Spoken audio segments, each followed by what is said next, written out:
Hello বন্ধুরা, welcome to our another blog. কেমন আছো তোমরা সকলে? আশা করি সকলে ভালো আছো, সুস্থ আছো এবং স্বাভাবিক আছো। আমি চলে এসেছি তোমাদের কাছে হিস্ট্রি এবং এনভায়রনমেন্ট সায়েন্সের পনেরোটি করে বেশ কিছু গুরুত্বপূর্ণ কোশ্চিন নিয়ে, যেগুলো বিগত বিভিন্ন পরীক্ষায় এসেছে। তোমরা প্রথম থেকে শেষ অবধি আজকের এই কোশ্চিন আলোচনায় থেকে আমাকে সহযোগিতা করবে এই আশা রাখছি। তো চলো শুরু করা যাক আজকের কোশ্চিনগুলো। আমি ইতিহাসের কোশ্চেনগুলো অপশন দেইনি কেননা আমি নিজে এখানে অ্যান্সারগুলো তোমাদের সামনে করে দেবো। হ্যাঁ, তো এখানে দেখো যে সবার ফার্স্ট কি বলেছে, যে রাখি বন্ধন উৎসব কার উদ্যোগে পালিত হয়। তাহলে রাখি বন্ধন উৎসব কার উদ্যোগে পালিত হবে? এটা কিন্তু হয়ে যাবে রবীন্দ্রনাথ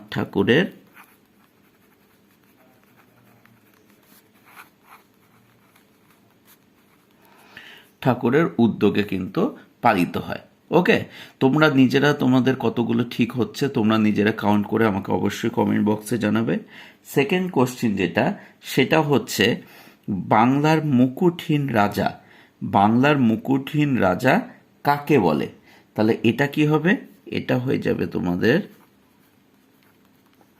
সুরেন্দ্রনাথ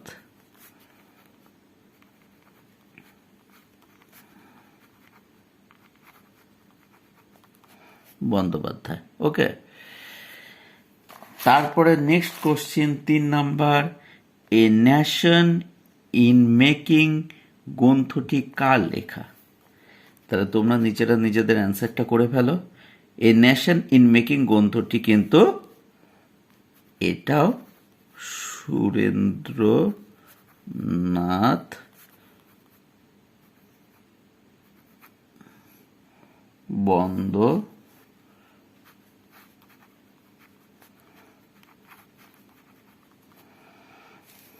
বন্দ্যোপাধ্যায় লেখা। ওকে, তারপর নেক্সট কি কোশ্চিন আছে, যে বলছে দেখো লাইফ ডিভাইন গ্রন্থটি কার লেখা? তাহলে এটার অ্যান্সার কি হবে? তাহলে এটার অ্যান্সার হয়ে যাবে অ্যালান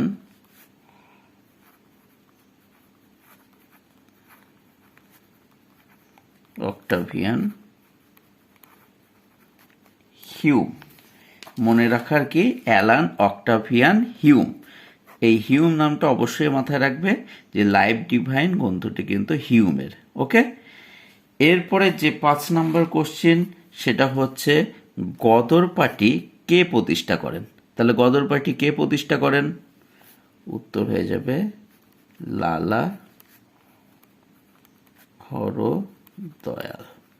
ওকে, এর অ্যান্সার কি হবে? গদর পার্টি প্রতিষ্ঠা করেন কিন্তু লালা হরদয়াল। ওকে, এরপর চলে আসো 6 নাম্বার কোশ্চেন। 6 নাম্বার কোশ্চেনে বলেছে যে পি এন ঠাকুর কার ছদ্মনাম? না, এখানে অ্যান্সার হয়ে যাবে কিন্তু পি এন ঠাকুর রাসবিহারী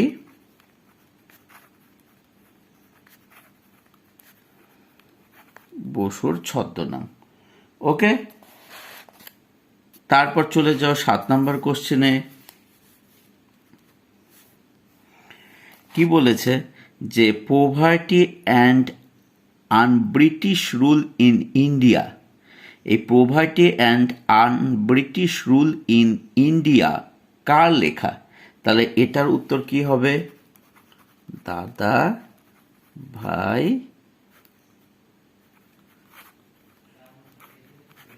নৌরোজি। ওকে, তাহলে এর অ্যান্সারটা কি হয়ে যাচ্ছে? দাদা ভাই নৌরোজি কিন্তু এর অ্যান্সার হবে। তারপর চলে আসো 8 নাম্বার ভিডিওতে। 8 নাম্বার কোশ্চিনটাতে কি বলেছে, যে কাকে ভারতের গ্র্যান্ড ওল্ড ম্যান বলা হয়? তাহলে এর অ্যান্সার কি হবে? কাকে ভারতের গ্র্যান্ড ওল্ড ম্যান বলা হবে? খুব ইম্পর্টেন্ট কিন্তু কোশ্চিনটা। এর অ্যান্সারও হয়ে যাবে কিন্তু দাদা ভাই নৌরোজি। একটু ক্যামেরাটা নড়ছে, কেননা আমি এক হাত দিয়ে ক্যামেরা ধরেছি আর এক হাত দিয়ে কোশ্চেনের অ্যান্সারগুলো লিখছি, একটু বুঝিয়ে নেবে তোমরা। 9 নাম্বারে দেখো, 9 নাম্বার যে কোশ্চিনটা সেখানে বলা হয়েছে যে এই কোশ্চেনটা আমিও বিভিন্ন কম্পিটিটিভ পরীক্ষা কয়েকবার পেয়েছি, যে ভারতের জাতীয় কংগ্রেসের প্রথম সভাপতি কে। তাহলে এটার অ্যান্সার কি হবে? ভারতের জাতীয় কংগ্রেসের প্রথম সভাপতি কে ছিলেন? উমেশ চন্দ্র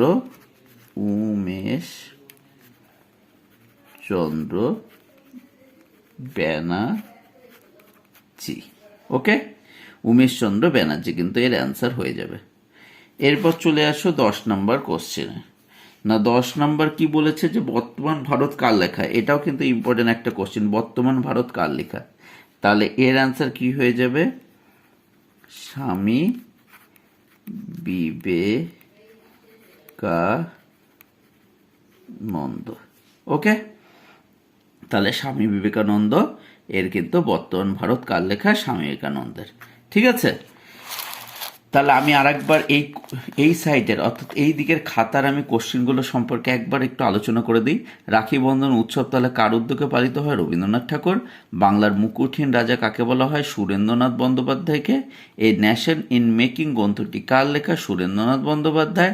লাইফ ডিভাইন গ্রন্থটি কার লেখা? Allan Octavian Hume.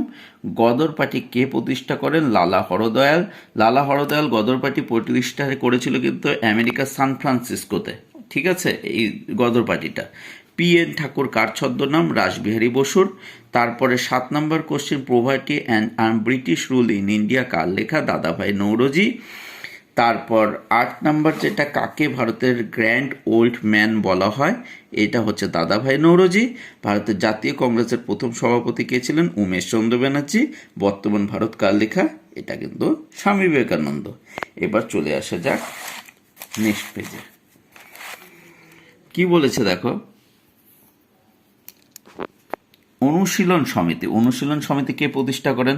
তোমরা যারা যারা পারবে অ্যান্সারটা লিখে দেখাবে কমেন্ট বক্সে অবশ্যই এই কোশ্চেনের অ্যান্সারটা দেবে। অনুশীলন সমিতি কে প্রতিষ্ঠা করেন? তাহলে অনুশীলন সমিতি প্রতিষ্ঠা করেন কিন্তু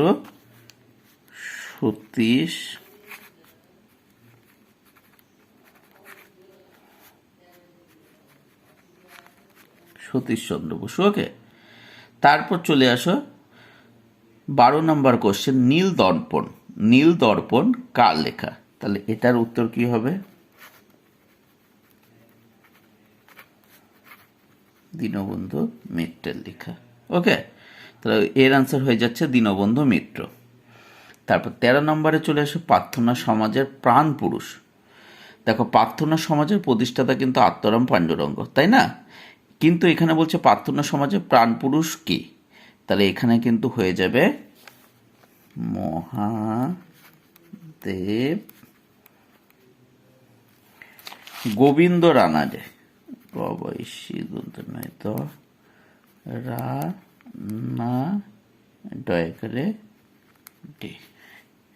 ওকে, তাহলে প্রার্থনা সমাজের প্রাণ পুরুষ কাকে বলা হবে? গোবিন্দ রানাডেকে। কত খ্রিস্টাব্দে বঙ্গভঙ্গ রোধ হয়? এটা কিন্তু অ্যান্সার হয়ে যাবে 1911 সালে। 1905 সালে যতদূর সম্ভব বঙ্গভঙ্গ শুরু হয়েছিল এবং রোধ হয় কিন্তু 1911 সালে। ঠিক আছে, তারপর দেখো, কোন বছর কলকাতা বিশ্ববিদ্যালয় প্রতিষ্ঠা হয়? এটা খুব ইম্পর্টেন্ট একটা কোশ্চেন, এটা কিন্তু হয়ে যাবে 1857 খ্রিস্টাব্দে। ওকে, তাহলে এই যে দেখো, আমি পরের যে 5টা কোশ্চেন সেটা একবার আলোচনা করে নিই। অনুশীলন সমিতিকে প্রতিষ্ঠা করেন সতীশচন্দ্র বসু। নীলদর্পণ কার লেখা? দীনবন্ধু মিত্রের। প্রার্থনা সমাজের প্রাণ পুরুষ কাকে বলা হয়? মহাদেব গোবিন্দ রানাডেকে। কত খ্রিস্টাব্দে বঙ্গভঙ্গ রোধ হয়? 1911 খ্রিস্টাব্দে। কোন বছর কলকাতা বিশ্ববিদ্যালয় প্রতিষ্ঠা হয়? এটা কিন্তু 1857 খ্রিস্টাব্দে। তো এই ছিল আজকে আমার বিভিন্ন টেট বা কম্পিটিটিভ পরীক্ষার টপ 15 কোশ্চেন। এই 15টা ইতিহাসের কোশ্চেন তোমাদের কেমন লাগলো অবশ্যই জানাবে। এবার চলে আসা যাক এনভায়রনমেন্ট সায়েন্সের উপর। ঠিক আছে, এনভায়রনমেন্ট সায়েন্সের সবার প্রথম যেটা কোশ্চেন আছে দেখো, সর্দি কাশি সারাতে ঔষধের উৎস কোনটি? আমাদের বাড়িতে যদি কারো সর্দি কাশি হয় তাহলে সেটা সারাতে আমরা কোন ওষুধটা ব্যবহার করব? নিম পাতা না তুলসী পাতা? আর আমি দুটো অপশনই এখানে দিয়েছি, তাহলে এর অ্যান্সারটা কিন্তু হয়ে যাবে কিন্তু কি পাতা না, এর অ্যান্সার কিন্তু হয়ে যাবে তোমার তুলসী পাতা। ঠিক আছে, তারপরে চলে আসো 2 নম্বর কোশ্চেন, যে এই নেক্সট কোশ্চেন, নিজ বাসভূমিতে জীবের সংরক্ষণকে কি বলবো? In situ conservation, ex situ conservation, trans situ conservation বা ইনট্রানজিটু কনজারভেশন। তাহলে এটা কিন্তু হয়ে যাবে ইনসিটু কনজারভেশন। তাহলে নিজ বাসভূমিতে জীবের সংরক্ষণকে আমরা কি বলবো? In situ conservation. ওকে, এটা 3 নম্বর কোশ্চেন। এবার 3 নম্বর কোশ্চেন এখানে কি বলছে? পোচিং কি? পোচিং শব্দের অর্থ কি? এ নাম্বার অপশন বলেছে ডিম ভাজা, বি নাম্বার বলেছে চোরা শিকার ও বেআইনিভাবে গাছ কাটা, 3 নাম্বার বলেছে গন্ডার মারা, 4 নাম্বার বলেছে বাঘ মারা। দেখো, আমরা অনেকেই ডিমের পোচ খাই, তাই তো? এবার অনেকে এখানে ভুল করবে যে ডিম ভাজাটাকে হয়তো আমরা পোচিং বলছি, কিন্তু না।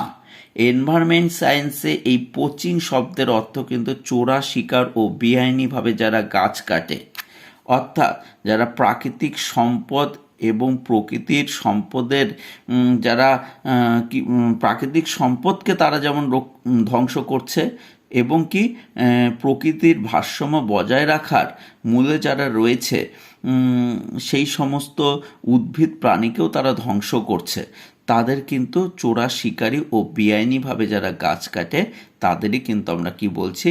পোচিং। তাহলে পোচিং শব্দের অর্থ কি? চোরা শিকার ও বেআইনিভাবে গাছ কাটা। ওকে, নেক্সট কোশ্চেনে আসা যাক।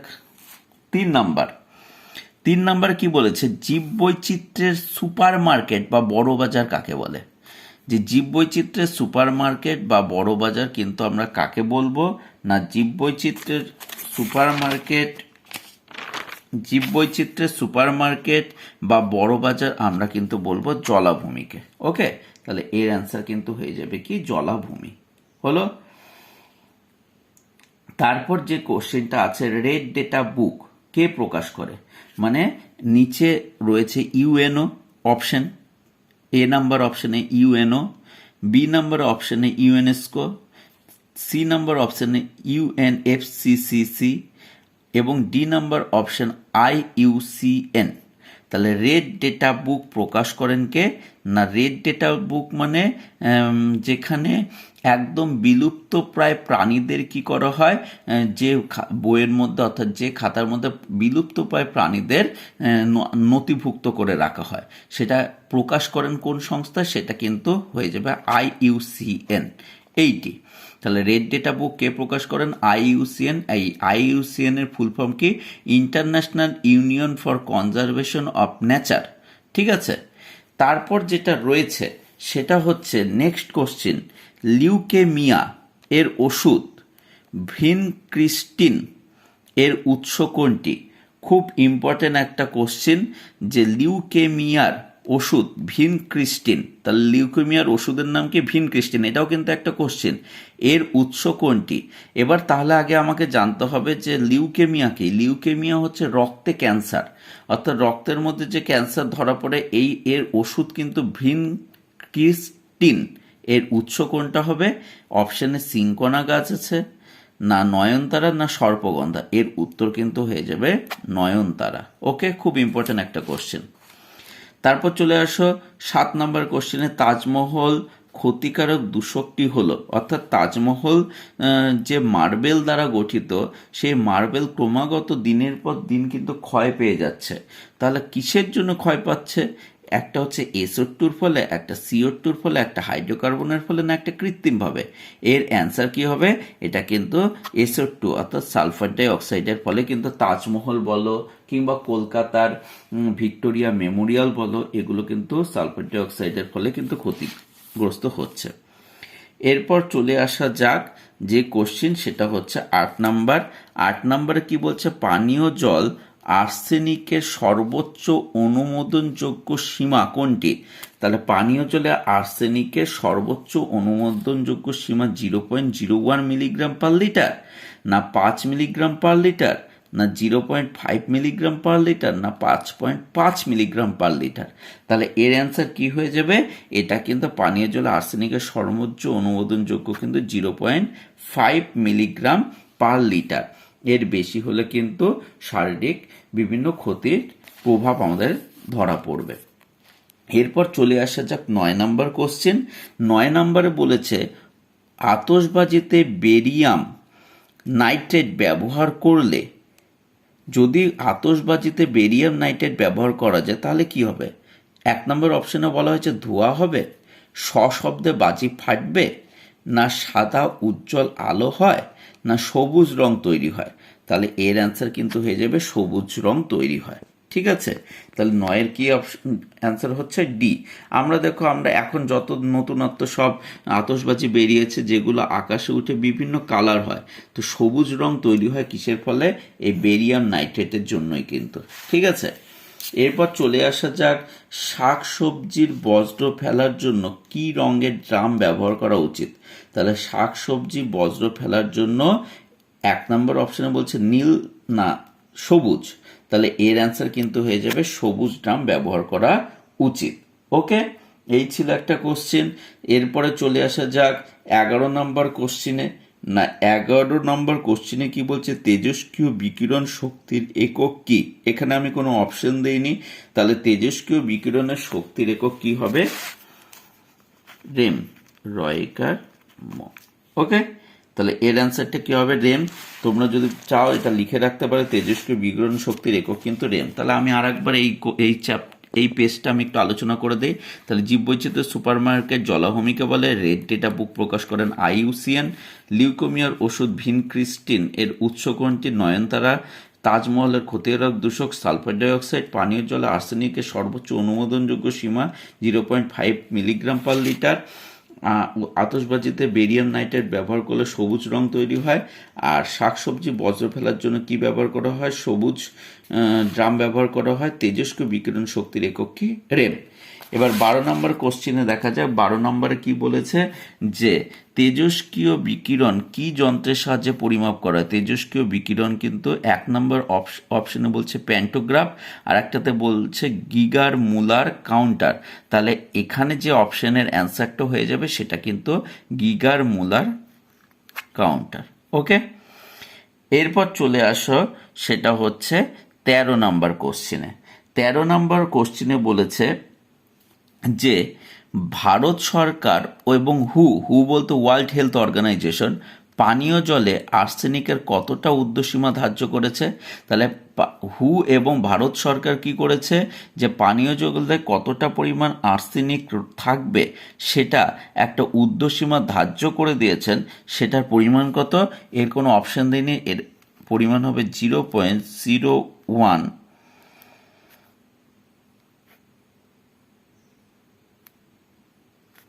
mg, ওকে, পার লিটার।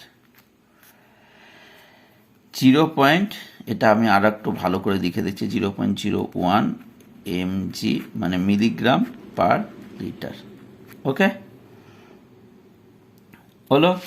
তারপর যেটা আছে সেটা হচ্ছে ইটাই রোগের কারণ কি? নেক্সট কোশ্চেন 14 নম্বর।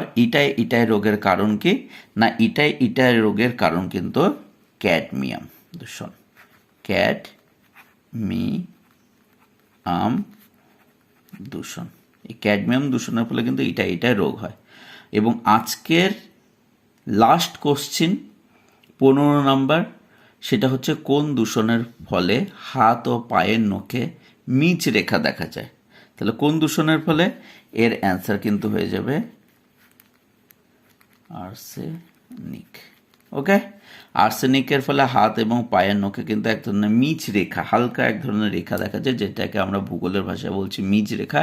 সেটা কিন্তু আর্সেনিক দূষণের ফলে। অতিরিক্ত আর্সেনিকযুক্ত জল খেলে এই ধরনের লক্ষণগুলো লক্ষ্য করা যায়।